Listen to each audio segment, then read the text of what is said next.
খুব ভালো সাড়া পাচ্ছি। অলরেডি অস্ট্রেলিয়াতে তো দুই দিনের টিকিট সোল্ড আউট হয়ে গেছে। আমেরিকাতেও একই অবস্থা এবং অন্যান্য দেশে খবর আস্তে আস্তে পাচ্ছি। এখনও দেশে বাইরের খবরটা পেতে একটু সময় লাগছে। সব দেশে খুব ভালো রেসপন্স যাচ্ছে। আমি নিজেও আমেরিকাতে যাচ্ছি, ওখানে দর্শকদের সাথে সিনেমা বসে দেখবো একসাথে। আমি খুব এক্সাইটেড। সবথেকে বড় খবর যেটাতে এক্সাইটেড বেশি, সেটা হল মালিক থেকে, মানে হল মালিকদের পক্ষ থেকে, ডিস্ট্রিবিউটরের পক্ষ থেকে জানানো হয়েছে যে তুফান যে সেল দিচ্ছে এটা গত 20 বছর কোনো বাংলা ছবি দিতে পারেনি। আসলে তারা খুবই হ্যাপি যারা আমাদের সিনেমাটা নিচ্ছে। আপনারা জানেন একটু বেশি রেন্টাল দিয়ে নিতে হয়েছে, কারণ সিনেমা বাজেটটা যেহেতু বেশি ছিল আর কি। তো সবাই একটা টেনশনে ছিল যে কী হবে, বা সবাই আলটিমেটলি হ্যাপি যে সবাই অনেক বেশি তাদের যে ইনভেস্টটা করছিল তারা রিটার্ন পাচ্ছে।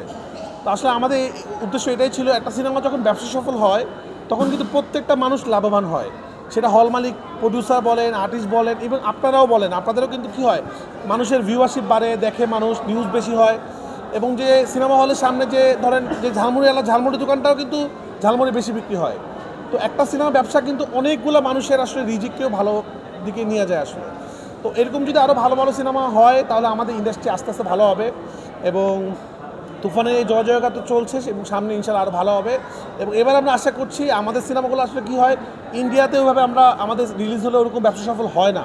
সেটা আমাদের পরাণ বলেন বা হাওয়া বলেন আমরা দেখেছি, মোটামুটি লেভেলে মানুষ দেখে। তো এবার আমাদের টার্গেট আসলে আমরা আমাদের সিনেমা ইন্ডিয়াতেও ব্যবসা সফল করবো ইনশাল্লাহ।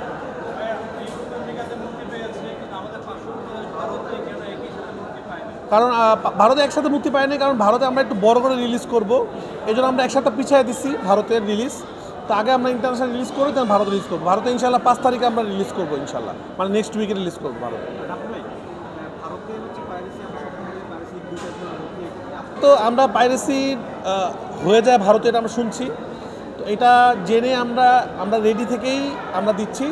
বাট আমাদের যে SBF যারা এটা ডিস্ট্রিবিউশন করতেছে তারা এটা নিয়ন্ত্রণ করার চেষ্টা করবে। আশা করি বাংলাদেশ যেভাবে পাইরেসি আমরা নিয়ন্ত্রণ করেছি, ইন্ডিয়াতেও পাইরেসি নিয়ন্ত্রণ করবো আমরা। বড় বাজেটের ছবি যখন এক সপ্তাহের মধ্যে আমরা বলে ফেলি ব্লকবাস্টার, তার মানে আমরা সিনেমার ব্যবসা করে ফেলছি। এটা কিন্তু বাংলা সিনেমাকে একটা 12 জায়গা দিচ্ছে। যে এতদিন একটা কথা ছিল কি, যে বড় বাজেটের ছবি আসলে বাংলাদেশে চলে না, প্রডিউসার টাকা পায় না, অনেক রকম কথা আসলে। এত সমস্যার মধ্যেও কিন্তু আমরা অনেক হ্যাপি, আমরা কিন্তু ব্যবসা সফল সিনেমা উপহার দিচ্ছি এবং এত অল্প সময়ের মধ্যেই। এবং আপনারা দেখতে পাচ্ছেন আজকে এতদিন পর ঈদের, এখনও কিন্তু মনে হচ্ছে আজকে ঈদ। এটাই মাত্র হল থেকে বের হলাম, মানুষ কিন্তু উল্লাস সিনেমা দেখছে। কালকের টিকিট নাই, পরশু দিনের টিকিট নাই, এবং সারা বাংলাদেশে একই অবস্থা।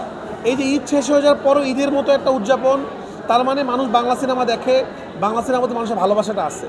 তো আমরা এদের জন্য আরও ভালো ভালো ছবি বানাতে চাই ইনশাল্লাহ। সামনের দিনে আরও এরকম তুফানের মতো ছবি আমরা বানাবো ইনশাল্লাহ, এবং আমরা আশা করি দর্শক এই সিনেমাগুলো দেখবে।